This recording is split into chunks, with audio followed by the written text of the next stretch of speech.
हनुमान जी की एक लोक कथा, जिसका विवरण संसार के किसी भी पुस्तक में शायद ही मिलेगा।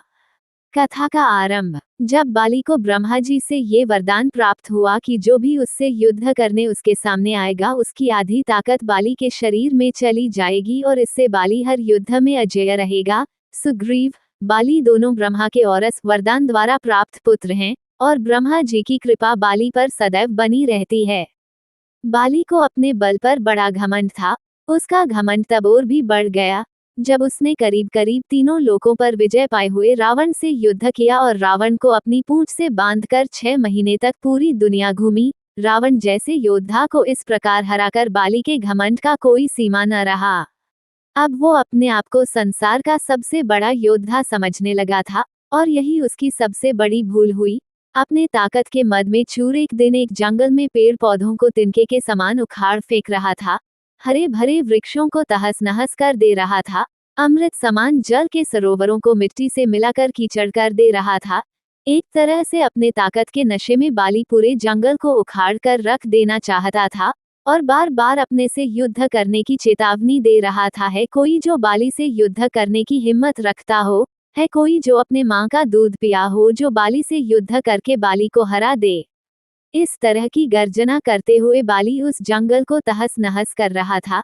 संयोगवश उसी जंगल के बीच में हनुमान जी राम नाम का जाप करते हुए तपस्या में बैठे थे। बाली की इस हरकत से हनुमान जी को राम नाम का जप करने में विघ्न लगा और हनुमान जी बाली के सामने जाकर बोले, हे वीरों के वीर, हे ब्रह्मंश, हे राजकुमार बाली। तब बाली किष्किंधा के युवराज थे। क्यों इस शांत जंगल को अपने बल की बलि दे रहे हो? हरे भरे पेड़ों को उखाड़ फेंक रहे हो, फलों से लदे वृक्षों को मसल दे रहे हो, अमृत समान सरोवरों को दूषित मलिन मिट्टी से मिलाकर उन्हें नष्ट कर रहे हो। इससे तुम्हें क्या मिलेगा? तुम्हारे और पिता ब्रह्मा के वरदान स्वरूप कोई तुम्हें युद्ध में नहीं हरा सकता, क्योंकि जो कोई तुमसे युद्ध करने आएगा उसकी आधी शक्ति तुम में समाहित हो जाएगी। इसलिए कपि राजकुमार, अपने बल के घमंड को शांत कर और राम नाम का जाप कर। इससे तेरे मन में अपने बल का भान नहीं होगा और राम नाम का जाप करने से ये लोक और परलोक दोनों ही सुधर जाएंगे। इतना सुनते ही बाली अपने बल के मद चूर हनुमान जी से बोला, ए तुच्छ वानर, तू हमें शिक्षा दे रहा है? राजकुमार बाली को, जिसने विश्व के सभी योद्धाओं को धूल चटाई है और जिसके एक हुंकार से बड़ा पर्वत भी खंड खंड हो जाता है। जा तुच्छ वानर, जा और तू ही भक्ति कर अपने राम वाम के, और जिस राम की तू बात कर रहा है वो है कौन और केवल तू ही जानता है राम के बारे में। मैंने आज तक किसी के मुंह से ये नाम नहीं सुना और तू मुझे राम नाम जपने की शिक्षा दे रहा है। हनुमान जी ने कहा, प्रभु श्री राम तीनों लोकों के स्वामी है, उनकी महिमा अपरंपार है। ये वो सागर है जिसकी एक बूंद भी जिसे मिले वो भवसागर को पार कर जाए। बाली इतना ही महान है, राम तो बुला जरा, मैं भी तो देखूं कितना बल है उसकी भुजाओं में। बाली को भगवान राम के विरुद्ध ऐसे कटु वचन हनुमान जी को क्रोध दिलाने के लिए पर्याप्त थे। हनुमान ने बल के मद में चूर, बाली तू क्या प्रभु राम को युद्ध में हराएगा? पहले उनके इस तुच्छ सेवक को युद्ध में हरा कर दिखा। बाली, तब ठीक है, कल के कल नगर के बीचों बीच तेरा और मेरा युद्ध होगा। हनुमान जी ने बाली की बात मान ली। बाली ने नगर में जाकर घोषणा करवा दिया कि कल नगर के बीच हनुमान और बाली का युद्ध होगा। अगले दिन तय समय पर जब हनुमान जी बाली से युद्ध करने अपने घर से निकलने वाले थे, तभी उनके सामने ब्रह्मा जी प्रकट हुए। हनुमान जी ने ब्रह्मा जी को प्रणाम किया और बोले, हे जगत पिता, आज मुझ जैसे एक वानर के घर आपका पधारने का कारण अवश्य ही कुछ विशेष होगा। ब्रह्मा जी बोले, हे अंजनी सुत, हे शिवांश, हे पवनपुत्र, हे राम भक्त हनुमान, मेरे पुत्र बाली को उसकी उद्दंडता के लिए क्षमा कर दो और युद्ध के लिए न जाओ। हनुमान जी ने कहा, हे प्रभु, बाली ने मेरे बारे में कहा होता तो मैं उसे क्षमा कर देता, परंतु उसने मेरे आराध्य श्री राम के बारे में कहा है जिसे मैं सहन नहीं कर सकता और मुझे युद्ध के लिए चुनौती दिया है, जिसे मुझे स्वीकार करना ही होगा, अन्यथा सारी विश्व में ये बात कही जाएगी कि हनुमान काया है जो ललकारने पर युद्ध करने इसलिए नहीं जाता है क्योंकि एक बलवान योद्धा उसे ललकार रहा है।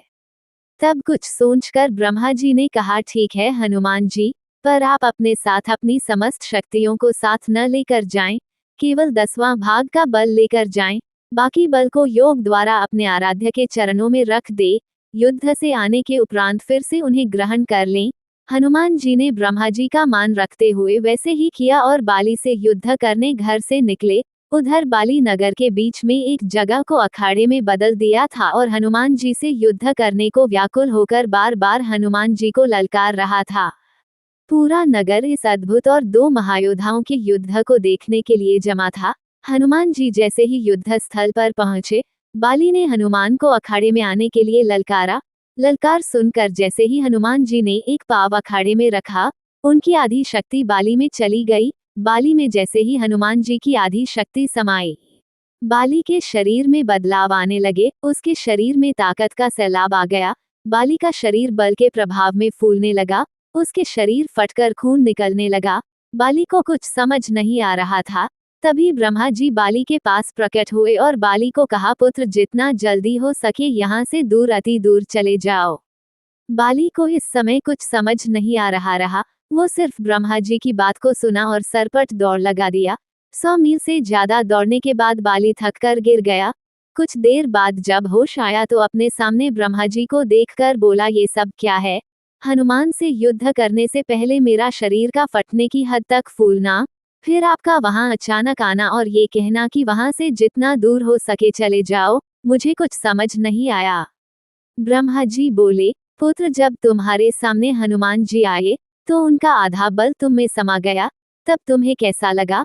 बाली, मुझे ऐसा लग जैसे मेरे शरीर में शक्ति की सागर लहरें ले रही है। ऐसे लगा जैसे इस समस्त संसार में मेरे तेज का सामना कोई नहीं कर सकता, पर साथ ही साथ ऐसा लग रहा था जैसे मेरा शरीर अभी फट पड़ेगा। ब्रह्मा जो बोले, हे बाली, मैंने हनुमान जी को उनके बल का केवल 10वां भाग ही लेकर तुमसे युद्ध करने को कहा, पर तुम तो उनके 10वें भाग के आधे बल को भी नहीं संभाल सके। सोचो, यदि हनुमान जी अपने समस्त बल के साथ तुमसे युद्ध करने आते तो उनके आधे बल से तुम उसी समय फट जाते जब वो तुमसे युद्ध करने को घर से निकलते। इतना सुनकर बाली पसीना पसीना हो गया और कुछ देर सोचकर बोला, प्रभु, यदि हनुमान जी के पास इतनी शक्तियां हैं तो वो इसका उपयोग कहाँ करेंगे?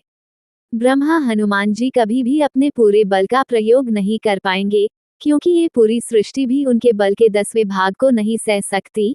ये सुनकर बाली ने वही हनुमान जी को दंडवत प्रणाम किया और बोला, जो हनुमान जी जिनके पास अथाह बल होते हुए भी शांत और राम भजन गाते रहते हैं, और एक मैं हूँ जो उनके एक बाल के बराबर भी नहीं हूँ और उनको ललकार रहा था, मुझे क्षमा करें। और आत्मग्लानि से भरकर बाली ने राम भगवान का तप किया और अपने मोक्ष का मार्ग उन्हीं से प्राप्त किया। पवन पुत्र हनुमान की जय। जय श्री राम, जय श्री राम। श्री हनुमान आरती। आरती की जय हनुमान लला की। दुष्ट दलन रघुनाथ कला की। जाके बल से गिरिवा कान पे, रोग दोष जाके निकट न झांके। अंजनी पुत्र महाबलदाय, संतान के प्रभु सदा सहाय। दे बीरा रघुनाथ पठाए, लंका जारी सिया सुधलाए। लंका सोकोट समुद्र सीखाए, जात पवन सुत बार न लाए। लंका जारी असुर संहारे, सिया राम जी के काज संवारे। लक्ष्मण मूर्छित पड़े सकारे, आनी संजीवन प्राण उबारे। पैठी पताल तोरी जमकारे, अहे रावण की भुजा उखाड़े। बाएं भुजा असुर दल मारे, दाहिने भुजा संत जन तारे। सुर नर मुनि जन आरती उतारे, जय जय जय हनुमान उचारे। कंचन थार कपूर लो छाई, आरती करत अंजना माई। लंक विध्वंस कीन रघुराई, तुलसीदास प्रभु कीरति गाई। जो हनुमान जी की आरती गावे, बसी बैकुंठ परम पद पावे। आरती की जय हनुमान लला की, दुष्ट दलन रघुनाथ कला की।